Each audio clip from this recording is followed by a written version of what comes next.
ओम शांती। आजची मुरली आहे 10/7/2025 ची।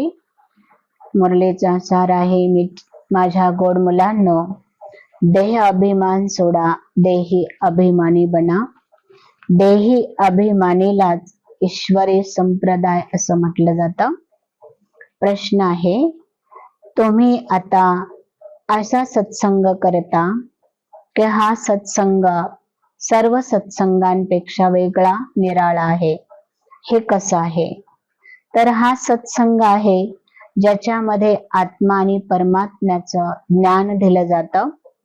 ही पढाई आहे, जीवनासमोर दिलेलं एम ऑब्जेक्ट आहे। दुसऱ्या कोणत्याही सत्संगामध्ये असं शिक्षण दिलं जात नाही किंवा जीवनासमोर कोणतंही एम ऑब्जेक्ट म्हणजे लक्ष दिलं जात नाही, म्हणून तुमचा सत्संग हा वेगळा आणि निराळा आहे। बाबा सांगतात की इथं शिकवणारा हा सुप्रीम परमात्मा आहे आणि शिकणारी सुद्धा ही आत्मा आहे। आत्मा आणि परमात्म्याचं नॉलेज, ज्ञान फक्त या संगमयुगावरच दिलं जातं। मंगल मिलन सुद्धा फक्त या संगमयुगावरच होत असतं। आणि आत्मा जी परमात्म्याची जी अधिकारी आहे, परमात्म्याची वारीची आहे, तर त्या प्राप्तीचा अनुभव सुद्धा आत्मा ह्याच संगमयुगावर करत असते। म्हणून बाबा सांगतात की मुलांनो, आता हे पुरुषोत्तम संगमयुग आहे। ह्या पुरुषोत्तम संगमयुगावर सर्वात श्रेष्ठ पुरुषार्थ आहे आत्मा समजा, बाबांची आठवण करा। आता तुम्ही जाणत आहात की आम्ही पुरुषोत्तम बनण्यासाठी या ठिकाणी आलेला आहोत। उत्तम ते उत्तम आत्मा, सर्व गुणांनी संपन्न, 16 कलांनी परिपूर्ण, सर्व श्रेष्ठ आत्मा याच संगमयुगावर बनवली जाते। बाबा सांगतात की एक बाबांच्या मतानुसार चालत राहा आणि श्रेष्ठ मनुष्यापासून देवता बनण्याचा पुरुषार्थ करा। ही सुहावनी संधी आहे। ह्या संधीचा तुम्हाला पुरेपूर लाभ घेता आला पाहिजे आणि स्वतःला पुरुषोत्तम पारस बुद्धी बनवलं पाहिजे। रोज बाबा सांगतात की 7 दिवसाच्या भट्टीमध्ये बसून बुद्धीला पावन आणि शुद्ध बनवलं पाहिजे। सत्य बापाकडून सत्य नारायण बनण्याची खरी कथा ऐकली पण पाहिजे आणि दुसऱ्यांनाही ती सांगितली पाहिजे। आणि ती सत्य कथा म्हणजे ही आहे बाबांची मुरली।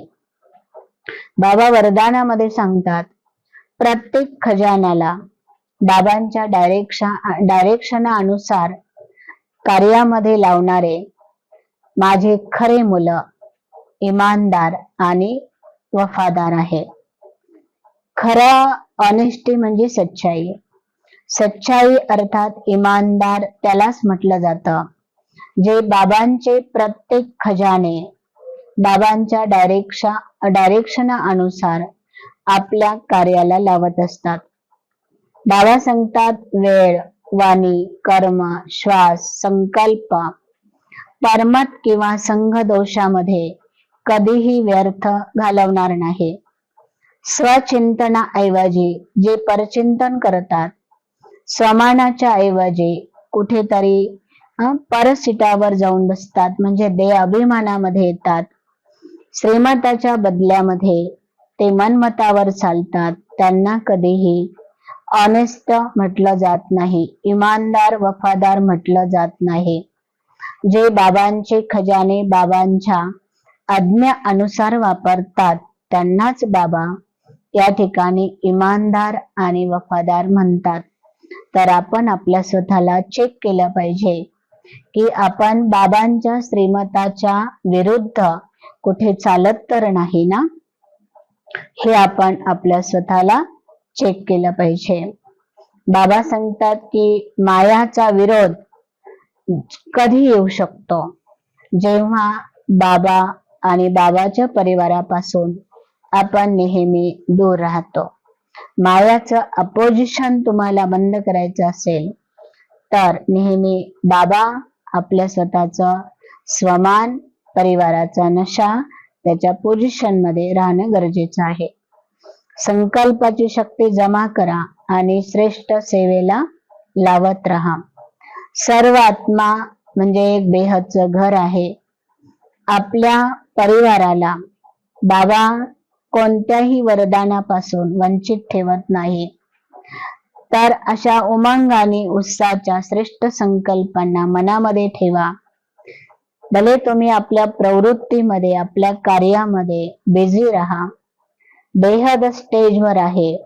बेहद आत्म्यांच्या सेवेच्या कल्याणासाठी बाबांनी माझ्याकडे हे दिलेलं साधन आहे. हे जेव्हा आपण स्मृतीमध्ये ठेवतो तेव्हा आपल्याला प्रत्येक कार्यामध्ये सहजपणे सफलता प्राप्त होते. ओम शांती.